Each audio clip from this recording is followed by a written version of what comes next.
Good evening students, मैं सचिन कुमार अपने और आपके YouTube channel M with sketch पर आपका स्वागत करता हूं। हम लोग इंटरमीडिएट का भौतिकी का सेकंड भाग पढ़ रहे थे, प्रकाश का अपवर्तन। पिछले वीडियो में हम लोगों ने प्रकाश का अपवर्तन का कारण पढ़ा था। आज हम लोग उसी प्रक्रिया में आगे बढ़ते हैं और पढ़ेंगे प्रकाश की उत्क्रमणीयता, प्रकाश की तरंग दैर्ध्य पर निर्भरता, प्रकाश की तरंग दैर्ध्य का माध्यम के अपवर्तनांक पर निर्भरता और पार्श्विक विस्थापन के बारे में हम लोग पढ़ेंगे। तो शुरुआत हम करेंगे प्रकाश की उत्क्रमणीयता से। तो आप लोग ये मत सोचिएगा कि ये हाई स्कूल का टॉपिक है, इंटर में नहीं पूछा जाता है, तो हम लोग क्लास बंक कर दें, छोड़ दें, ना देखें, तो इससे आपका नुकसान होगा। क्योंकि यही जो चीज़ें हैं ये छोटी छोटी चीज़ें हैं, हम लोगों ने इंटर में हाई स्कूल में इनको जो है पढ़ा था, रटा था, लेकिन हम यहाँ पर आपको निकालना सिखाएंगे कि कैसे निकालते हैं, एक वस्तु दूसरे वस्तु से किस प्रकार रिलेटेड है। और अंत में हम आपको जब क्लास का अंत होगा तो उसमें जब हम पार्श्विक विस्थापन के बारे में आपको पढ़ाएंगे तो ये आपने नहीं पढ़ा है और थोड़ा सा जटिल टॉपिक है। अगर आप बने रहेंगे हमारे साथ, अंत तक वीडियो को देखेंगे तो आप उसको बहुत ही आसानी से सीख लेंगे। तो चलते हैं आज प्रकाश की उत्क्रमणीयता की, प्रकाश के उत्क्रमणीयता का सिद्धांत, उत्क्रमणीयता का सिद्धांत, principle of reversibility of light. देखिए, उत्क्रमणीयता के बारे में हम लोगों ने पढ़ा था, जिसे हमने आपको भी पढ़ाया था जब वो चैप्टर नंबर 6 फर्स्ट चैप्टर में पढ़ाया था, किरचॉफ के वैद्युतशील तथा किरचॉफ के नियम। तो वहाँ पर हमने आपको शब्द यूज किया था उत्क्रमणीय अभिक्रियाएं। ठीक, आपने रसायन विज्ञान में भी पढ़ा होगा कि उत्क्रमणीय अभिक्रियाएं क्या होती हैं। तो आपने पढ़ा था वो अभिक्रियाएं जो दोनों दिशाओं में चलती हैं, अर्थात जो है क्या कहते हो, अभिक्रमक से हमारा उत्पाद बन जाए और उत्पाद से हमें अभिक्रमक पुनः प्राप्त किया जा सकता है। तो वो अभिक्रियाएं हमारी कौन सी अभिक्रियाएं कहलाती थी? उत्क्रमणीय अभिक्रियाएं कहलाती थी। जैसा कि हमने आपको बताया था, विद्युत सेल की जो द्वितीय प्रकार के सेल होते हैं, इनमें जो रासायनिक ऊर्जा होती है वो उत्क्रमणीय अभिक्रियाओं के द्वारा विद्युत ऊर्जा में परिवर्तित होती है। तो प्रकाश की उत्क्रमणीयता का क्या सिद्धांत था, इसमें बताया गया। भाई ये होता क्या है कि जैसे हम समझते हैं उसके बाद सिद्धांत पढ़ते हैं। जैसे आपका ये फर्स्ट माध्यम हो, ठीक, ये आपका सेकंड माध्यम हो। फर्स्ट माध्यम हम जैसे मान लेते हैं ये हमारा विरल हो और दूसरा माध्यम हमारा कैसा हो, सघन हो। तो भाई हम लोगों ने इसमें जो पढ़ा था कि जैसे एक प्रकाश किरण हमारी आई, ये विरल माध्यम में आई कोण बनाते हुए आपतित हुई। हमने जब अपवर्तन में पढ़ा था कि जब प्रकाश किरण एक माध्यम से दूसरे माध्यम में जाती है तो दूसरे माध्यम में जाने पर वो अपने मार्ग से विचलित होती है। तो विचलित यहाँ पर दूसरी प्रकार से भाई विरल से सघन में जाती है तो अभिलंब की ओर क्या होती, झुक जाती है। ठीक, तो देखिए यहाँ पर प्रकाश का क्या हुआ, अपवर्तन हुआ। लेकिन इस कंडीशन में, फर्स्ट कंडीशन में जो प्रकाश है हमारा पहले माध्यम से किस में आ रहा है, माध्यम 1 से आ रहा है माध्यम 2 में, माध्यम से 1 से किस में आ रहा है, माध्यम 2 में आ रहा है। तो यहाँ पर हम कहते हैं 1 के साथ, देखिए हमने आपको बताया था जिस माध्यम से जाता है उसके सापेक्ष हम बोलते हैं और जिसमें जाता है उसका अपवर्तनांक बोलते हैं। तो माध्यम 1 से जा रहा है माध्यम 2 में, तो इसका मतलब क्या हुआ, माध्यम 1 के सापेक्ष 2 का अपवर्तनांक, या इसको ऐसे भी कहते हैं 2 का अपवर्तनांक 1 के सापेक्ष। यहाँ से तो प्रकाश जब पहले माध्यम से किस माध्यम नंबर 1 से माध्यम नंबर 2 में गया, जिसे इसको हमने मान लिया AO OB, ध्यान देना भाई। तो पहले माध्यम में आपतन कोण कितना है, I, आपतित किरण किया है AO। जब ये माध्यम 2 में गया तो अपवर्तन कोण कितना हुआ, R हुआ। ठीक, तो देखिए जैसे प्रकाश किरण जब विरल माध्यम से किस में गई, सघन माध्यम में गई, तो अभिलंब की ओर झुक गई। अब सेकंड कंडीशन में हम मान ले हैं इसे कि प्रकाश किरण दूसरे माध्यम से किस में जा रही है, पहले माध्यम में जा रही है। तो ध्यान देना भाई, ये आपका जैसे अब यहाँ से इस तरह जाए तो आपतन कोण कितना हो जाएगा, R हो जाएगा। अगर हम मान लें कि BO हमारी आपतित किरण हो गई और OA हमारी कौन सी किरण हो गई, अपवर्तित किरण, तो इस कंडीशन में आपतन कोण कितना होगा, R होगा, और अपवर्तन कोण कितना होगा, I होगा। तो सेकंड कंडीशन में जो प्रकाश किरण है हमारी वो माध्यम 2 से किस में जा रही, 1 में जा रही, तो क्या कहेंगे आप यहाँ से, माध्यम 2 के सापेक्ष 1 का अपवर्तनांक बोलेंगे। ठीक है, अब 2 से 1 में गई भाई, तो दूसरा कैसा माध्यम है, सघन माध्यम है। पहला वाला कौन सा माध्यम है, विरल माध्यम है। तो देखिए क्या उस रूल का पालन कर रहा है कि जब कोई प्रकाश किरण सघन माध्यम से किस में जाती, विरल माध्यम में जाती, तो अभिलंब की ओर से दूर हट जाती है। तो देखिए जब सघन माध्यम से विरल माध्यम में गई है तो ये अभिलंब से क्या हुई है, दूर हटी है। तो यही जो सिद्धांत है, यही सिद्धांत हमारा क्या कहलाता है, प्रकाश की उत्क्रमणीयता का सिद्धांत। सिद्धांत क्या है भाई, कि जब हमारी कोई प्रकाश किरण का कई बार अपवर्तन या परावर्तन कराया जाए, या जब कोई प्रकाश किरण कई बार अपवर्तित या क्या होती है, परावर्तित होती है, परंतु जब इसे पुनः विपरीत दिशा में चलाया जाए तो यह पुनः अपने मार्ग का क्या करे, अनुसरण करे। तो यह जो सिद्धांत होता है ये उत्क्रमणीयता का सिद्धांत कहलाता है।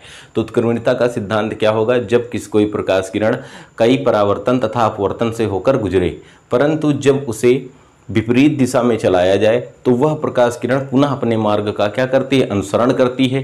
तो वह उत्क्रमणीयता के सिद्धांत का पालन करती है।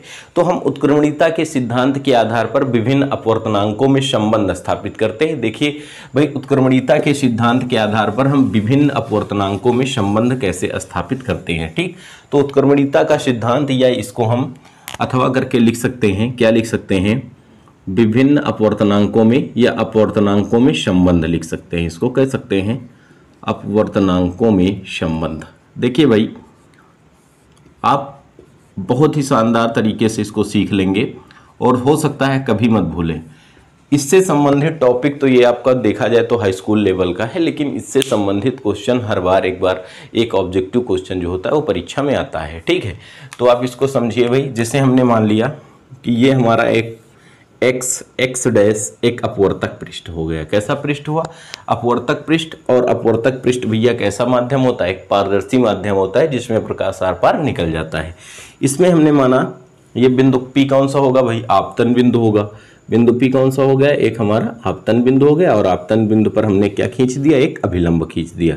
ध्यान देना भाई, इसको बिंदु हमने P माना है। ठीक है, हमने माना भाई कि पहला माध्यम हमारा कैसा है, माध्यम नंबर 1 है।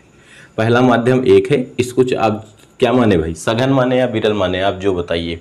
चलो विरल मान सकते हैं। ये पहला माध्यम हमने जैसे मान लिया विरल हो गया, और दूसरा माध्यम हमने मान लिया, ये दूसरा माध्यम हमारा कैसा हो गया, सघन हो गया। ठीक है, अब हमारी एक प्रकाश किरण आई। हमने माना एक प्रकाश किरण जो है AP बिंदु P पर I कोण बनाते हुए आपतित हो रही है। ये हमारी कौन सी प्रकाश किरण हुई, AP। अब भाई ये जो प्रकाश किरण, चलो इसको जाना सीधे चाहिए था, ऐसे जाना चाहिए था। ठीक, ऐसे जाना चाहिए था, परंतु लेकिन जब प्रकाश किरण हमको पता है भाई विरल माध्यम से किस में जाती है, सघन माध्यम में जाती है। तो बताइए भाई, जब कोई प्रकाश किरण विरल माध्यम से सघन माध्यम में जाती है तो क्या होता है, वह अभिलंब की ओर झुक जाती है। ठीक है, वो प्रकाश किरण अभिलंब की ओर क्या होती, झुक जाती है। ये अभिलंब की ओर झुक गई भाई। तो ये हमारी कौन सी किरण हुई, अपवर्तित किरण। इसको हम मान लें B हमारी कौन सी किरण हुई, अपवर्तित हो गया। D हमारा क्या हुआ, अभिलंब हो गया। ठीक है, तो देखिए जो PB है हमारी अपवर्तित किरण हुई। अपवर्तित किरण और अभिलंब के बीच बना कोण कौन सा कोण होता है, अपवर्तन कोण हो गया, R हो गया। तो हमको अगर इसमें लिखना है तो हम लिखेंगे क्या भाई, हमने माना X और X डैश एक क्या है, अपवर्तक पृष्ठ है। इस अपवर्तक पृष्ठ पर जो PD है वो अभिलंब है। ठीक, या CD इस पर क्या है, अभिलंब है। एक हमारी प्रकाश किरण AP जो होती है I आपतन कोण बनाते हुए बिंदु P पर आपतित होती है। क्योंकि यह प्रकाश किरण विरल माध्यम से सघन माध्यम में जाती, इसलिए अभिलंब की ओर झुककर अभिलंब के साथ R कोण बनाते हुए अपवर्तित हो जाती है। ठीक, अब देखिए यहाँ से पहली कंडीशन में प्रकाश किरण माध्यम 1 से माध्यम 2 में जा रही है। फर्स्ट कंडीशन में प्रकाश किरण माध्यम 1 से 2 में जाती है। ठीक, 1 से किस में जाती है, 2 में जाती है। जब प्रकाश किरण माध्यम 1 से 2 में जाती है तो ध्यान देना भाई, अब 1 से 2 में जा रही है तो हमने आपको बताया था जिससे जाती है हम लिखते हैं उसके सापेक्ष, और जिस में जाती है, जिस माध्यम में जाती है उसका अपवर्तनांक लिखते हैं। तो भाई यहाँ से जो प्रकाश किरण है हमारी वो कहाँ से जा रही है, माध्यम 1 से जा रही है। किस में जा रही है, माध्यम 2 में जा रही है। तो इसको देखो बेटा, हम कितना लिख सकते हैं, 1 जिससे जाएगी उसको सदैव आगे लिखेंगे 1 and 2। ठीक, माध्यम 1 के सापेक्ष माध्यम 2 का अपवर्तनांक। लेकिन कहाँ से लिखेंगे भाई? स्नेल के नियम से। तो स्नेल का नियम हम लोगों ने क्या पढ़ा था भाई? किन्हीं दो माध्यमों में एक ही वर्णी प्रकाश के लिए आपतन कोण कीजिए तथा अपवर्तन कोण कीजिए का जो अनुपात होता है वो क्या होता है? एक नियतांक होता है। तो यहाँ आपतन कोण क्या है बेटा? आई है। तो ये कितना लिखेंगे यहाँ से? Sine I upon sine R बराबर कहाँ से कहाँ जा रही? माध्यम 1 से माध्यम 2 में। तो इसको क्या लिखेंगे? 1 and 2। ये हो गया हमारा समीकरण नंबर 1। ठीक। सेकंड कंडीशन में अब हम मान ले भाई उत्क्रमणीयता के सिद्धांत से, अभी हम लोगों ने उत्क्रमणीयता का सिद्धांत पढ़ा है कि अगर प्रकाश किरण को हम, ठीक है, प्रकाश किरण की दिशा को क्या करें? उलट दें, विपरीत दिशा में कर दें, तो वह अपने प्रारंभिक मार्ग का क्या करे? अनुसरण करे। तो देखिए अगर सेकंड कंडीशन में हम मान लें कि बीपी हमारी क्या है? आपतित किरण। ठीक। उत्क्रमणीयता के सिद्धांत से अगर हम यहां से लगा दें, उत्क्रमणीयता के सिद्धांत से क्या मान लें भाई? सिद्धांत से बीपी आपतित किरण, बीपी क्या हो? आपतित किरण, तथा जब उत्क्रमणीयता का सिद्धांत लगाएं तो बीपी को क्या मान लें? आपतित किरण, तथा पीए कौन सी किरण हो जाए? अपवर्तित किरण हो जाए। पीए कौन सी किरण हो जाए? अपवर्तित किरण हो जाए, किरण हो। ठीक, अपवर्तित किरण है। तो ध्यान देना भाई, आपतित किरण और अपवर्तित किरण के बीच बना कोण आपतन कोण कहलाता है। तो देखिए यहाँ पर हमने कहा जो बी और पी है कैसी किरण है? आपतित किरण है। और आपतित किरण के बीच बना ये कोण आर है, ये आर कोण हमारा कौन सा कोण कहलाएगा? आपतन कोण कहलाएगा। ठीक है। देखिए जब अब सेकंड स्थिति में हम जब उत्क्रमणीयता का सिद्धांत लगाएंगे, अर्थात मान ले प्रकाश किरण जो है वो माध्यम 2 से जा रही है, किसमें? माध्यम 1 में। तो जब प्रकाश किरण हमारी माध्यम 2 से माध्यम 1 में जाती है भाई, माध्यम 2 कैसा माध्यम है? सघन। और माध्यम 1 कैसा है? विरल। ठीक। तो देखिए अगर इसको, ये हमारी आपतित किरण हुई, इसको आगे बढ़ाएं तो ऐसे जाना चाहिए था, लेकिन इस कंडीशन में ये देखिए इस तरीके से जा रही है, अर्थात ये अभिलंब से क्या हो रही है? दूर हट रही है। अर्थात जब प्रकाश किरण हमारी सघन माध्यम से विरल माध्यम में जाती है तो अभिलंब से दूर हट रही है, अर्थात अपने पूर्व पथ का क्या कर रही है? अनुसरण कर रही है। ठीक है। तो इस कंडीशन में हमारा आपतन कोण क्या है? आर, और अपवर्तन कोण क्या है? आई है। तो स्नेल का नियम लगा दे भाई सेकंड कंडीशन में, स्नेल के नियम से। सेकंड कंडीशन में हमारा क्या है? जो प्रकाश किरण है वो माध्यम 2 से किस में जा रही? 1 में जा रही। लगाएं भाई स्नेल का नियम। तो साइन, देखिए आपतन कोण इस कंडीशन में क्या है? आर बटे अपवर्तन कोण क्या हो जाएगा? आई। तो sign R upon sine I बराबर किस में से जा रही है? माध्यम 2 से जा रही है। तो जिसमें से जा रही है उसके सापेक्ष। ठीक। एन और किस में जा रही है? 1 में। 2n1। तो 2 के सापेक्ष किसका अपवर्तनांक? 1 का अपवर्तनांक हो जाएगा। इसे मान लें हम समीकरण नंबर 2। अब हम समीकरण 1 और 2 का गुणा कर लें। समीकरण 1 और 2 का गुणा कैसे करेंगे? बाएं पक्ष को बाएं में और दाहिने को दाहिने में। समीकरण 1 का 2 से 1 तथा 2 का गुणा करने पर, 1 तथा 2 का गुणा करने पर, देखो भाई 1 और 2 का गुणा करेंगे तो 1 और 2 का गुणा करने पर कितना हो जाएगा? देखिए sine I upon sine R बराबर गुणे कितना होगा? Sine R upon sine I बराबर कितना लिख सकते हैं भाई? 1 and 2, अर्थात पहले माध्यम के सापेक्ष दूसरे माध्यम का अपवर्तनांक, गुणे 2n1 दूसरे माध्यम के सापेक्ष पहले माध्यम का अपवर्तनांक। साइन आई से साइन आई कैंसिल होगा और साइन आर से साइन आर कैंसिल हो जाएगा। तो कितना यहाँ से लिख सकते हैं भाई? ध्यान देना, 1 and 2 गुणे 2n1 बराबर 1 लिख सकते हैं, जिसको देखिए भाई हम क्या लिखेंगे? 1 and 2 बराबर 1 अपान 2n1। अर्थात इसका मतलब क्या है? 1 and 2 का मतलब पहले माध्यम के सापेक्ष दूसरे माध्यम का अपवर्तनांक, पहले माध्यम के सापेक्ष दूसरे माध्यम का अपवर्तनांक, सापेक्ष दूसरे माध्यम का अपवर्तनांक बराबर कितना लिख सकते हैं भाई? 1 अपान दूसरे माध्यम के सापेक्ष पहले माध्यम का अपवर्तनांक, दूसरे माध्यम के सापेक्ष पहले माध्यम का अपूर्णांक।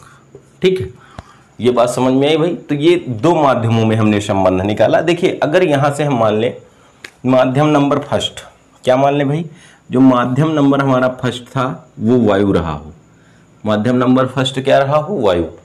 माध्यम सेकंड मान ले हमारी कांच रहा हो, क्या रहा हो, कांच।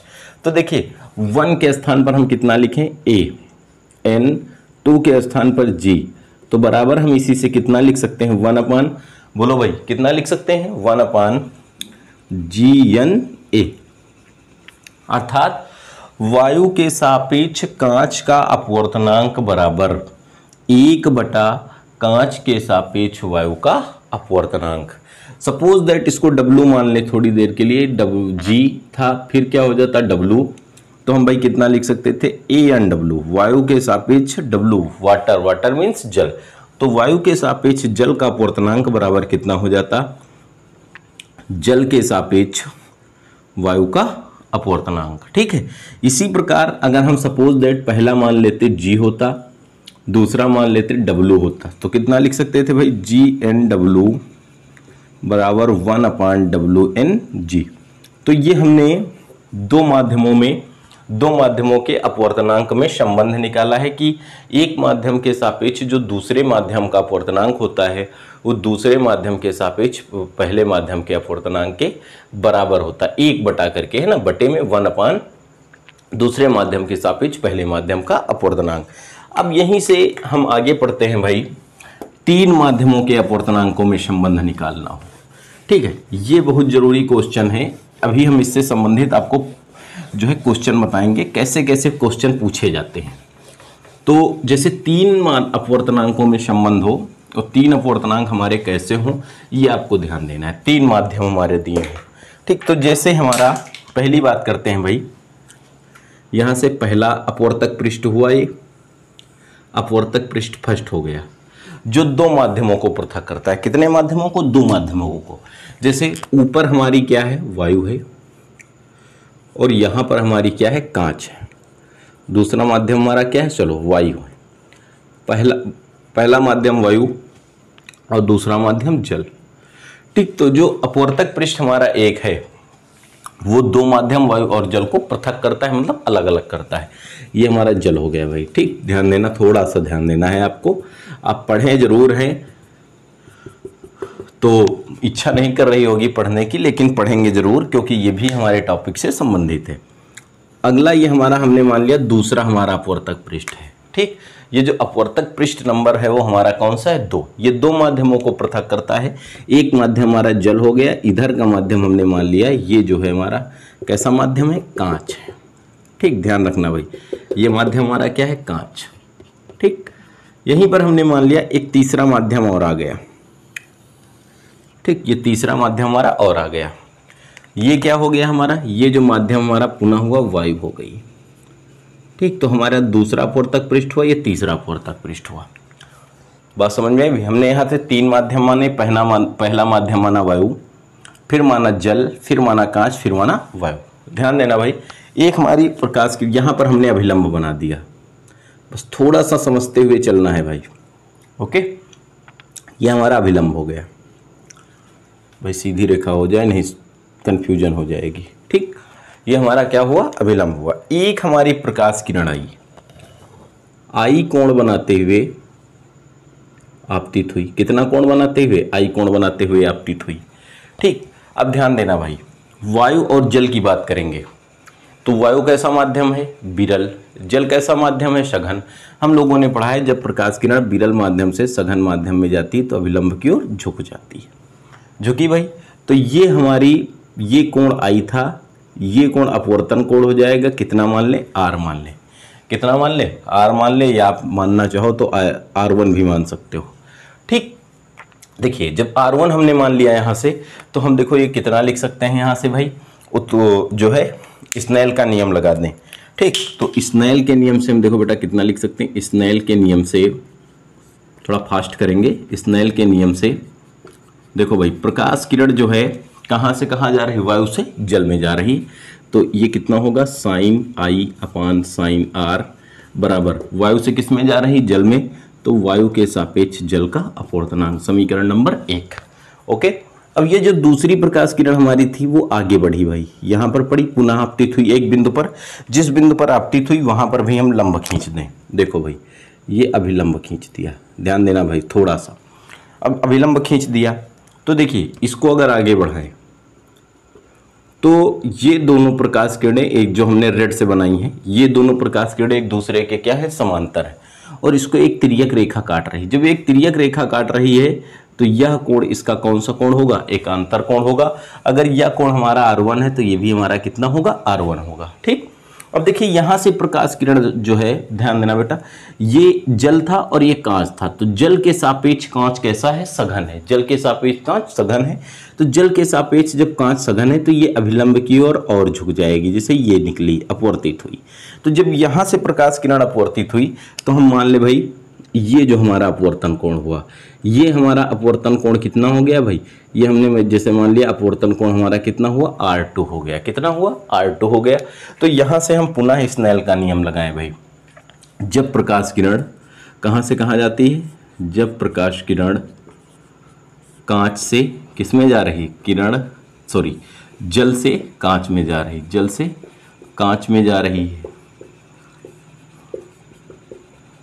अब देखिए जब प्रकाश किरण जल से कांच में जा रही है तो इस कंडीशन में क्या है, आपतन कोण हमारा R1 है। आपतन कोण कितना है, R1 है, और अपवर्तन कोण कितना है, R2 है। हम पुनः लगाएंगे किसका नियम, स्नेल के नियम से। स्नेल का नियम फिर भैया यहाँ लगा दो, स्नेल के नियम से कितना हो जाएगा, स्नेल के नियम से ध्यान देना भाई, R1 है ना, तो कितना लिख सकते हैं, साइन R1 अपान साइन R2 बराबर प्रकाश किरण जल से किस में जा रही, कांच में, तो जल WN किस में जा रही, कांच में, WNG, समीकरण नंबर 2।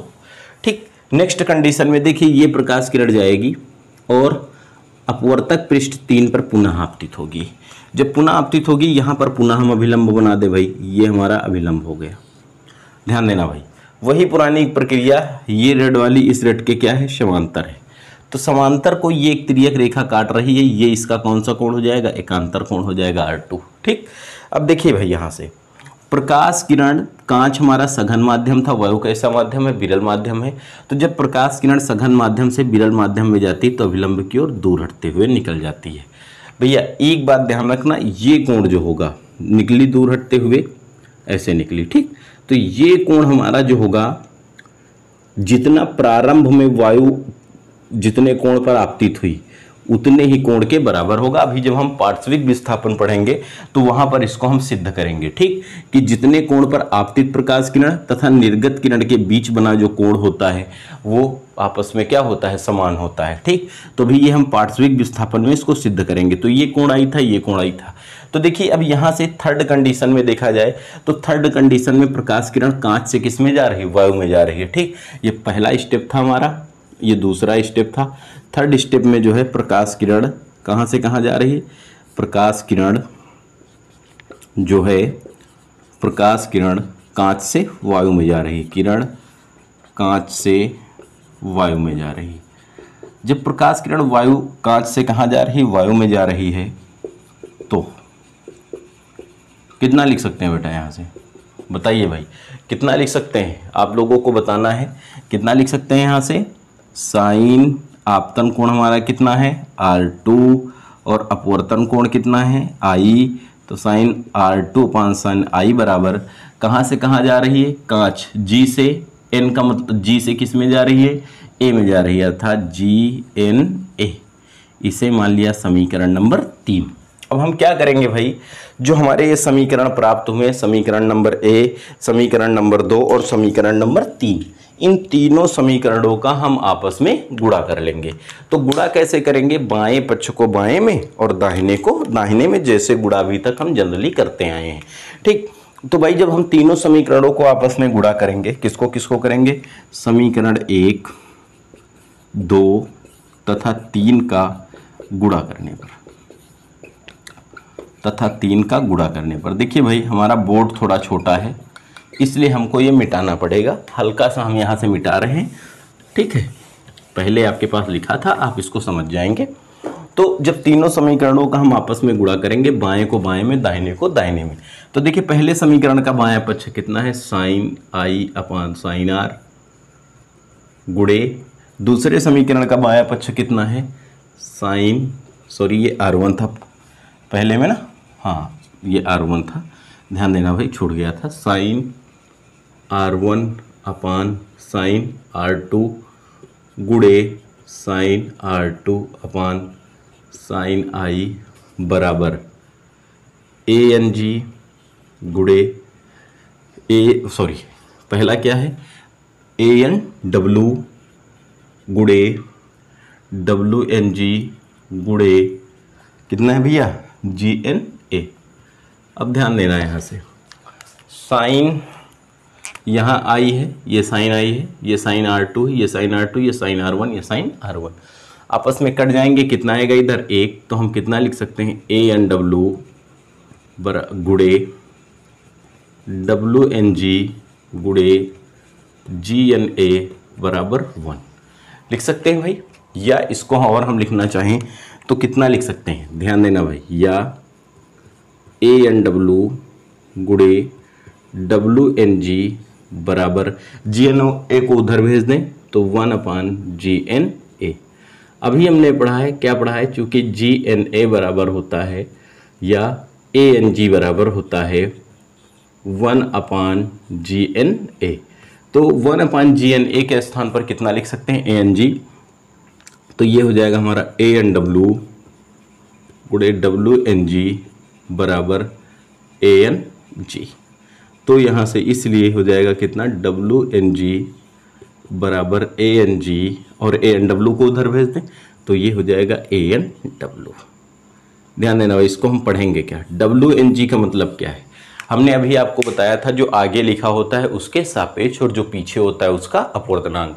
तो W आगे है, W means water, water means जल, जल के सापेक्ष कांच का अपवर्तनांक बराबर वायु के सापेक्ष कांच का अपवर्तनांक बटे वायु के सापेक्ष जल का अपवर्तनांक। ठीक, तो हम लिख सकते हैं जल के सापेक्ष कांच का अपवर्तनांक बराबर वायु के सापेक्ष कांच का अपवर्तनांक बटे वायु के सापेक्ष जल का अपवर्तनांक। अभी जब हम लेंस वाला चैप्टर पढ़ेंगे तो जैसे आता है क्वेश्चन, एक हमारा कांच है जिसका अपवर्तनांक 1.5 है, कांच का बना एक उत्तल लेंस है जिसका अपवर्तनांक 1.5 है। जब इस कांच को, इस लेंस को जल में डुबो देते हैं तो जल में लेंस की फोकस दूरी निकालिए। तो भाई पहले कांच का लेंस कहाँ था, वायु में था, तो वायु के सापेक्ष अपवर्तनांक दिया था। अब इसी लेंस को उठा के हम किस में डाल देंगे, जल में डाल देंगे। तो इस कंडीशन में जो लेंस है वो कहाँ स्थित होगा, जल में स्थित होगा। तो लेंस का अपवर्तनांक हम किसके सापेक्ष लेंगे, जल के सापेक्ष लेंगे, है ना। तब हमें इस फार्मूले का उपयोग करना होगा कि जो WNG होगा जल के सापेक्ष कांच का अपवर्तनांक, वो वायु के सापेक्ष कांच का अपवर्तनांक बटे वायु के सापेक्ष जल के अपवर्तनांक के बराबर होगा। देखिए याद कैसे कर सकते हैं, जो आगे लिखा होता है उसके सापेक्ष अर्थात WNG बराबर ANG बटे अर्थात जो पीछे होगा पहले उसको ऊपर लिखेंगे, तो ANG वायु के सापेक्ष कांच का अपवर्तनांक बटे वायु के सापेक्ष जल का अपवर्तनांक। क्योंकि भाई सारी वस्तुएं वायु में ही स्थित होती हैं तो सबका अपवर्तनांक हम वायु के सापेक्ष मापते हैं। एक बात यहाँ से ध्यान देना भाई, एक बार प्रश्न ये पूछा गया था कि जल में प्रकाश, जल के सापेक्ष कांच का अपवर्तनांक दिया गया है। ठीक, जल के सापेक्ष कांच का अपवर्तनांक दिया गया है, जल में प्रकाश की चाल दी गई थी, कांच में प्रकाश की चाल पूछी गई थी। तो कल हमने एक फार्मूला पढ़ा था, क्या पढ़ा था, 1n2 बराबर, 1n2 मतलब पहले माध्यम के सापेक्ष दूसरे माध्यम का अपवर्तनांक बराबर हम लिखते हैं V1/V2, अर्थात पहले माध्यम में प्रकाश की चाल बटे दूसरे माध्यम में प्रकाश की चाल। तो इसका आपका क्वेश्चन एक ऑब्जेक्टिव अभी मिलेगा, WNG मतलब, WNG का मतलब क्या हुआ, जल के सापेक्ष कांच का अपवर्तनांक बराबर। इसको देखो हम इसी फार्मूले के आधार पर लिख सकते हैं, जल में प्रकाश की चाल, जल में प्रकाश की चाल बटे क्या लिखा है भाई पीछे, G कांच में प्रकाश की चाल। ये हमारा फार्मूला बन गया भाई। ठीक, जब WNG दिया हो तो हम इस तरीके से इसको सॉल्व कर सकते हैं कि पूछा जाए जल में प्रकाश की चाल इतनी, कांच में प्रकाश की चाल निकालिए, तो WNG बराबर हम लिख सकते हैं कितना, जल में प्रकाश की चाल बटे कांच में प्रकाश की चाल। ये हमारी प्रकाश के उत्क्रमणीयता से संबंधित क्वेश्चंस हो गए। इसको रफ कर देते हैं।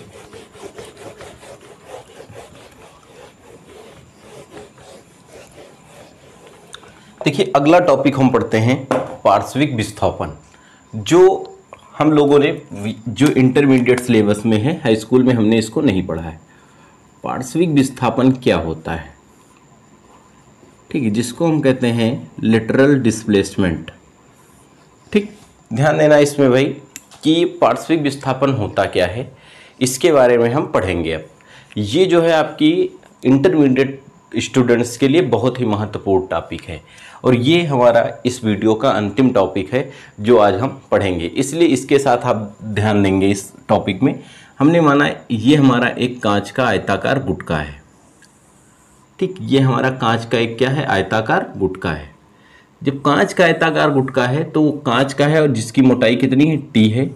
इसकी मोटाई हमने टी मानी है और अपवर्तनांक कितना माना है, एन माना है।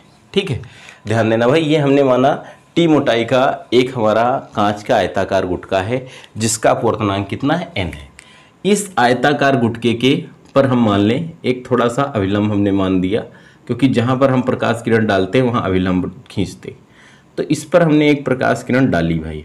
ये हमारी मान लें कोई कुछ मान लें, जैसे ए हमारा ए हो गया, ये हमारा पी हो गया, तो ए पी हमारी आपतित प्रकाश किरण हुई जो आई कोण बनाते हुए क्या हुई, आपतित हुई। देखिए चूंकि ये हमारा भाई वायु था, पहला माध्यम क्या था, वायु था। दूसरा माध्यम हमारा क्या है, कांच है। तो कांच जो है वायु के सापेक्ष कैसा है, सघन है। तो आप कह सकते हो कि जब प्रकाश किरण विरल माध्यम से सघन माध्यम में जाती तो अभिलंब की ओर झुक जाती है। ये हमारी झुकी और कितना कोण बनाते हुए मान लीजिए झुक रही है, हमारी R1 कोण बनाते हुए झुक रही। ठीक है, अब देखिए ये जो दूसरी प्रकाश किरण है हमारी, ये पुनः आप इस पृष्ठ पर आपतित हुई। जब दूसरे पृष्ठ पर आपतित हुई, यहाँ पर भी हम अभिलंब खींच दें भाई, थोड़ा सा ध्यान देना है आपको बस। ठीक है, अभिलंब खींच दें तो ये प्रकाश किरण इस प्रकाश किरण के क्या होगी, समांतर होगी। ध्यान देना भाई, ये प्रकाश किरण इस प्रकाश किरण के क्या होगी, समांतर होगी। तो ये समांतर थी, ये आपकी एक तिर्यक रेखा है। जब तिर्यक रेखा काटेगी तो ये कोण इस कोण का कौन सा कोण होगा, शीर्षाभिमुख कोण। अगर हम मान ले ये कोण हमारा आर था तो ये भी कोण हमारा कितना हो जाएगा, आर हो जाएगा। ओके भाई, अब देखिए सेकंड पृष्ठ पे जब ये प्रकाश किरण कांच के दूसरे पृष्ठ से निर्गत होगी, ठीक है, तो दूसरे पृष्ठ से निर्गत होगी तो बाहर पुनः क्या है, वायु है। कांच हमारा सघन माध्यम है, बाहर वायु है, वो कैसे माध्यम है, विरल। तो प्रकाश किरण जब सघन माध्यम से जाएगी तो विरल माध्यम में अभिलंब से क्या होगी, दूर हट जाएगी भाई। ठीक, तो यहाँ पर हम मान ले जैसे ये हमारा कोण कितना हो गया, ई हो गया। कितना हो गया, ई हो गया। तो यहाँ से हम ध्यान देते हैं भाई, क्या ध्यान देंगे, पहली कंडीशन में। ठीक, अभी हमने कहा था पार्श्विक विस्थापन में हम ये कोण इस कोण के बराबर सिद्ध करेंगे, तो देखिए कैसे सिद्ध करेंगे। पहली कंडीशन की अगर हम बात करते हैं, फर्स्ट कंडीशन में, प्रथम कंडीशन में क्या होगा भाई, जब प्रकाश किरण वायु से किस में जाती है, कांच में जाए। वायु से, ये वायु थी, बाहर वायु थी, यहाँ पर क्या था, कांच था। ठीक, वायु से कांच में जाए। देखिए पहली कंडीशन में प्रकाश किरण वायु से कांच में जाती है। किरण वायु से कहाँ जाती है, कांच में। वायु से कांच में जाती है। जब प्रकाश किरण वायु से कांच में जाती है तो हम लगा दें यहाँ से स्नेल का नियम। अब हम नहीं लिखेंगे स्नेल के नियम से, क्योंकि इसमें डेरिवेशन भी हमको करना है। तो हम स्नेल का नियम लगा दें तो आपतन कोण कितना है, आई, और अपवर्तन कोण कितना है, आर। कहाँ से कहाँ जाती है, वायु से कांच में जाती है, अर्थात इसको क्या लिखेंगे, एन जी। वायु के सापेक्ष कांच का अपवर्तनांक बराबर साइन आई बटे साइन आर। ये हो गया समीकरण नंबर 1। अब देखिए हम इसमें प्रकाश की उत्क्रमणीयता लगा दें। क्या लगा दें, प्रकाश की उत्क्रमणीयता से अगर हम उत्क्रमणीयता वाला सिद्धांत लगा दें तो दूसरी कंडीशन में जैसे एपी था, इसको हम मान लेते थोड़ी देर, ये बी पी, इसको क्यों मान लेते, ये मान लेते आर। ठीक, सेकंड कंडीशन में ध्यान देना भाई, जैसे हम मान लेते ये आर क्यू जो है हमारी आपतित किरण हो जाती, इधर से प्रकाश किरण जाता। आर क्यू क्या होती, आपतित किरण।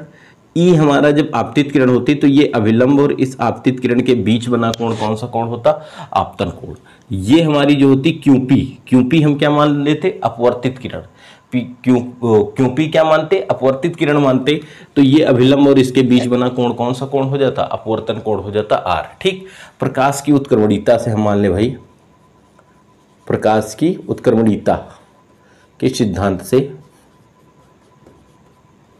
प्रकाश की उत्क्रमणीयता के सिद्धांत से हम भैया देखो क्या लिखेंगे, उत्क्रमणीयता के सिद्धांत से, थोड़ा छोटा छोटा बेटा इसलिए लिख रहे हैं क्योंकि आपको दिखाई दे, ठीक है, जो है आपको देखने में थोड़ी बहुत दिक्कत हो सकती है, लेकिन डेरिवेशन बड़ा है तो इस पर आ जाए पूर्ण तरीके से। नहीं अगर हम मिटा कर लिखेंगे, बार बार वही मिटाएंगे फिर लिखेंगे तो आधा आधा आपकी समझ में नहीं आएगा, ठीक। तो प्रकाश की उत्क्रमणीयता के सिद्धांत से देखिए, इस कंडीशन के लिए आर क्यू कौन सी किरण होगी, आपतित किरण, और क्यू पी हमारी कौन सी किरण होगी, अपवर्तित किरण होगी। तो स्नेल का नियम लगाएंगे तो कितना हो जाएगा बेटा, देखो यहाँ से सेकंड कंडीशन में दूसरे पृष्ठ के लिए वायु से किस में जा रही, कांच में, तो कितना होगा ए एम जी बराबर, आपतन कोण हमारा ई है तो साइन ई, और अपवर्तन कोण क्या है, साइन आर।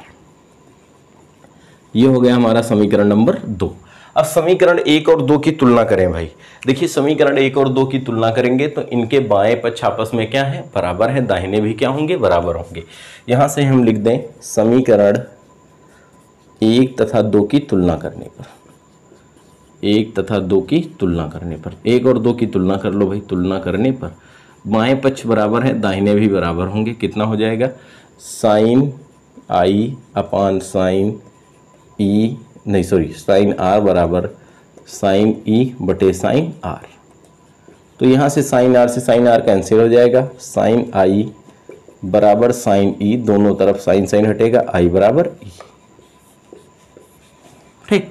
आई बराबर किसके हो जाएगा, ई के। ये कोण इस कोण के बराबर हुआ, अर्थात कांच के आयताकार गुटके से जो निर्गत प्रकाश किरण होती है, कांच के आयताकार गुटके से जो निर्गत प्रकाश किरण होती है, इस कंडीशन में आपतित प्रकाश किरण के क्या होती है, समांतर होती है, ठीक। और अगर समांतर होगी तो आई बराबर किसके होगा, ई के होगा, ठीक। तो यहाँ से हम क्या कह सकते हैं, आई बराबर ई है।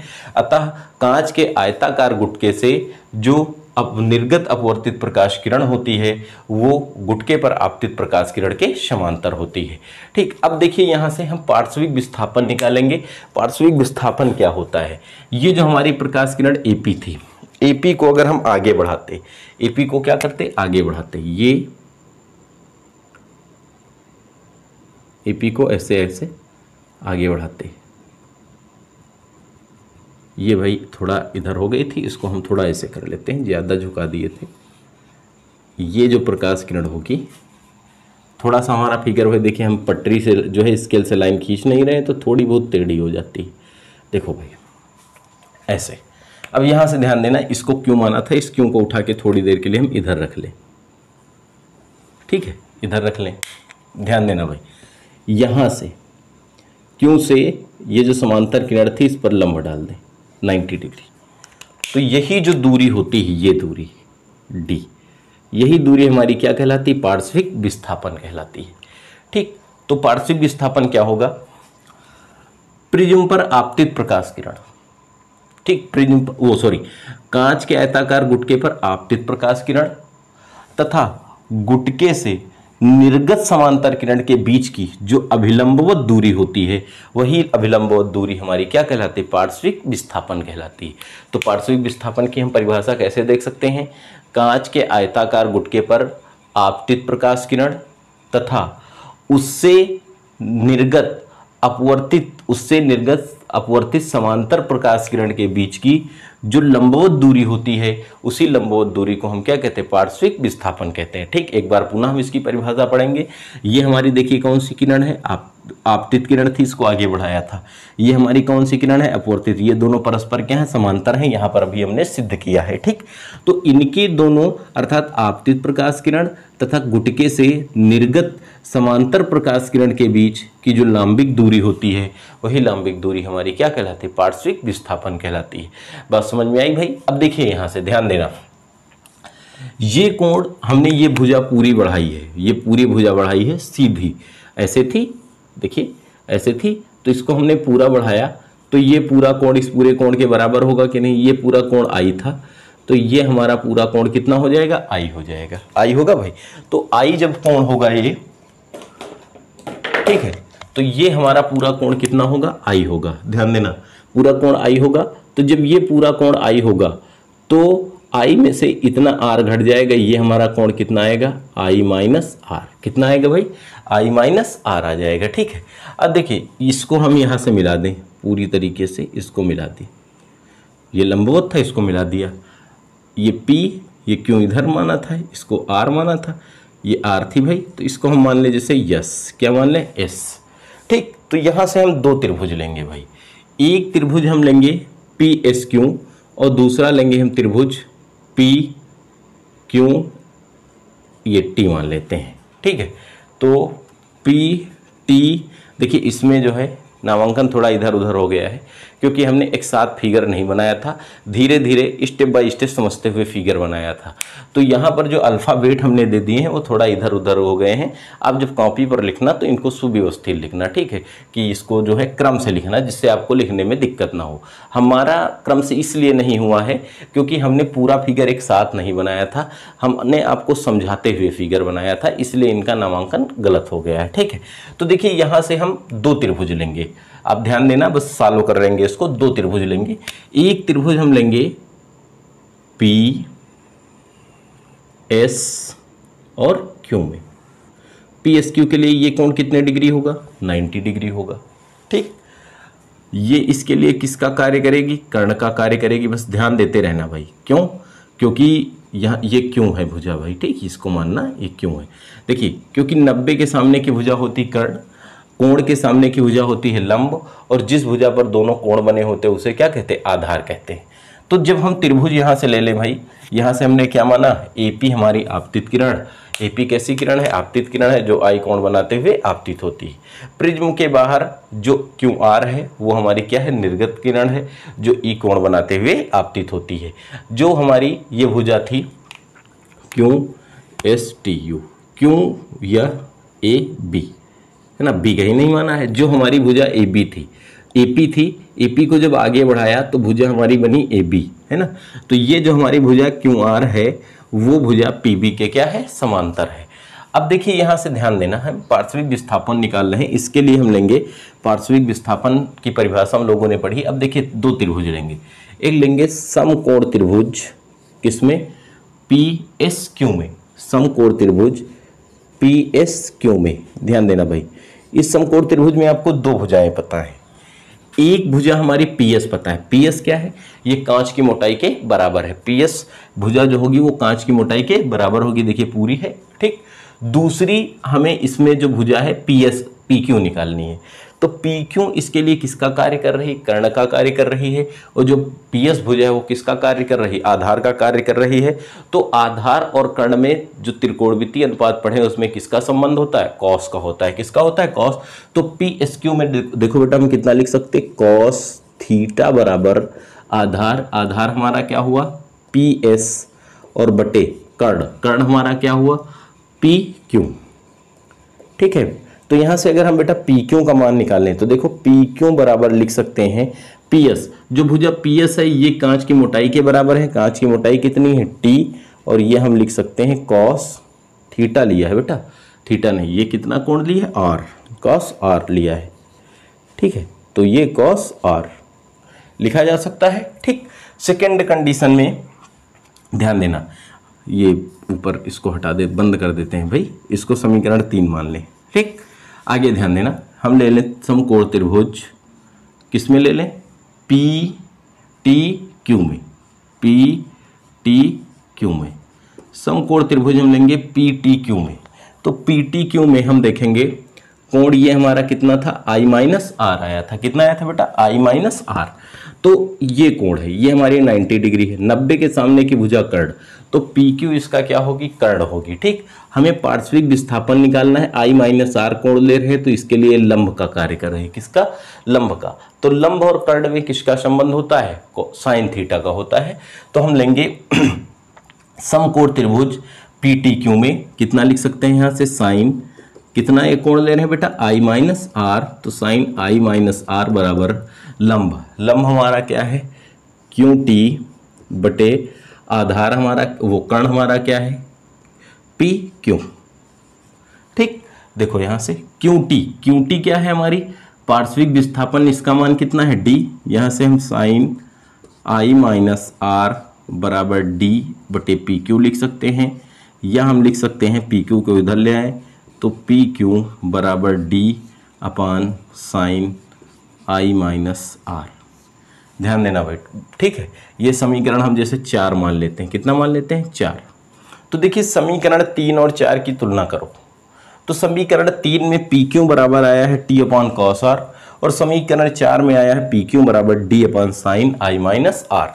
तो समीकरण 3 तथा 4 की तुलना करने पर, 3 तथा 4 की तुलना करने पर, जब हम समीकरण 3 और 4 की तुलना करेंगे तो देखिए समीकरण 3 और 4 की तुलना करेंगे तो इनके बाएं पक्ष बराबर है, दाहिने भी क्या होंगे, बराबर हो जाएंगे। ये हो जाएगा D upon sine I minus R बराबर टी अपॉन कॉस आर। तो डी बराबर कितना हो जाएगा, डी बराबर T sine I minus R बराबर कॉस आर।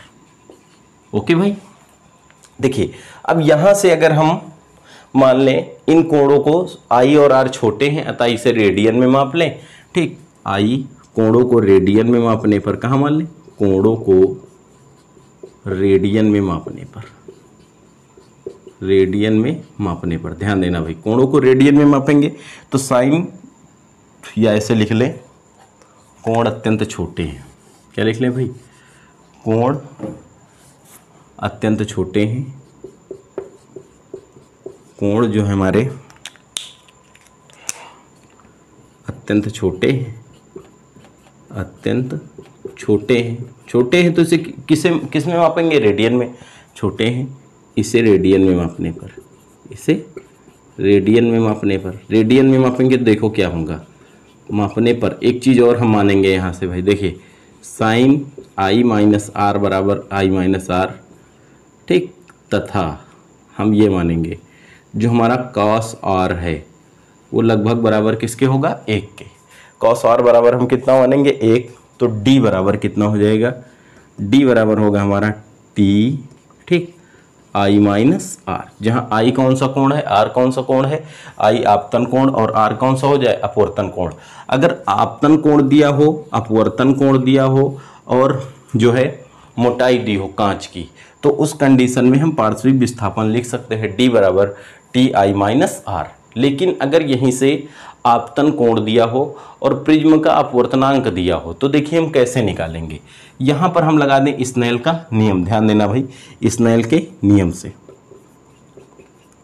बस थोड़ा सा बचा भी है, बस थोड़ा सा और आप स्थिर रखें माइंड को। स्नेल के नियम से यहाँ से देखिए आपतन कोण आई है, अपवर्तन कोण आर है, और प्रिज्म का ये कांच का अपवर्तनांक कितना है, एन, तो sine I upon sine R बराबर एन, ठीक।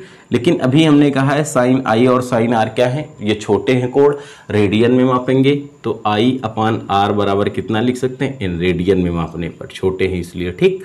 अब देखिए यहाँ से हम आर का मान निकाल लें तो आर के स्थान पर हम कितना लिख सकते हैं, देखिए आर के स्थान पर हम लिख सकते हैं आई बटे एन, इसलिए पार्श्विक विस्थापन बराबर, इसलिए पार्श्विक विस्थापन बराबर हम बेटा कितना लिख सकते हैं, ध्यान देना, पार्श्विक विस्थापन बराबर डी बराबर टी, ठीक, ब्रैकेट में आई माइनस आर के स्थान पर कितना लिख सकते हैं, आई बटे एन, इसमें आई ले कॉमन तो डी बराबर I T into 1 - 1 upon N.